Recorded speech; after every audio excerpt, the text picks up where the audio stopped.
রামচন্দ্র পাঠকে রে শোনাই আনন্দে নাই রসিবা আমি সীতার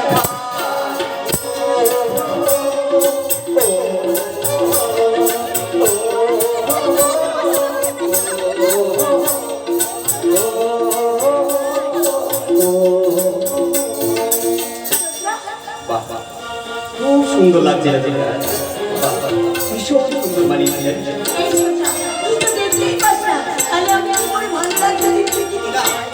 মানে দেখ আমার চোখ দুটো অন্ধ হলেও আমার অন্তর্দৃষ্টির অন্ধ নয় রে বোন তাই আমি আমার এই অন্তর্দৃষ্টি দিয়ে আজ তোর সাজটাকে উপলব্ধি করলাম হ্যাঁ তুই অনেক সুখী হবি রে বোন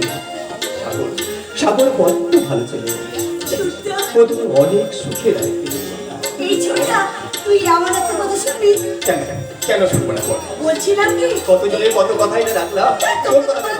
বল তুই আমার কথা শোন হ্যাঁ, বল। বলছিলাম এবার সব কিছু বাদ দিয়ে তুই বরঞ্চ একটা বিয়ে কর বিয়ে আমি আর সেই যে তোর কাছে এটা হাত কান্না মনে হলে এটা আমার কাছে হাত ছিল ছোট তাহলে তুই কি আর জীবনে বিয়ে করবি না আরে বলতা আমার মতে এই মূল্যহীন বোঝাটা আমি মানুষকে চাপিয়ে দিয়ে তার জীবনে ছোট তোদের সেই আবিরের সেই অনুরাগের রঙ আজ ফিকে হয়ে গেছে রে বউ আবার উত্তরের থেকে ওটা পড়ে আজ মাটিতেই পড়ে গেছে তপ্ত হয়ে গেছে আমার মন পাগলা